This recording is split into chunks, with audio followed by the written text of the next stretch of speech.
కర్ణాటక కాంగ్రెస్లో ముఖ్యమంత్రి మార్పు రగడ చల్లారడం లేదు. సీఎం సిద్ధరామయ్య 5 ఏళ్లు ఉంటారని ప్రకటనలు చేస్తుంటే డిప్యూటీ సీఎం డీకే శివకుమార్ అధిష్టానంపై ఒత్తిడి పెంచుతూనే ఉన్నారు.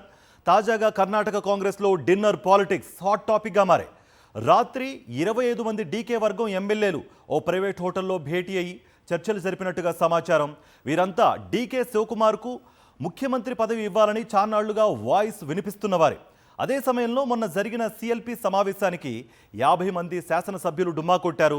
బడ్జెట్ సమావేశాల నేపథ్యంలో సీఎం సిద్ధరామయ్య ఇచ్చిన ప్రత్యేక విందుకు కూడా వీళ్లు వెళ్లలేదు. కేవలం 20 మందే సిద్ధరామయ్య విందు సమావేశంలో పాల్గొన్నారు. దీంతో కర్ణాటక కాంగ్రెస్లో ఏదో జరుగుతోందనే ప్రచారం మళ్లీ ఊపందుకుంది. కర్ణాటక కాంగ్రెస్ అధ్యక్షుడిగా డీకే శివకుమార్ బాధ్యతలు చేపట్టి 6 ఏళ్లైంది. ఈ సందర్భంగా మంగళవారం ఆయన విందిచ్చారు. ఇక ముఖ్యమంత్రి సిద్ధరామయ్యతో పాటు మంత్రులు, ఎమ్మెల్యేలు, కర్ణాటక కాంగ్రెస్ ముఖ్య నేతలు దీనికి హాజరయ్యారు. ఈ డిన్నర్ జరిగిన రెండో రోజే డీకే వర్గం ఎమ్మెల్యేలు ప్రత్యేకంగా భేటీ కావడం ప్రాధాన్యత సంతరించుకుంది.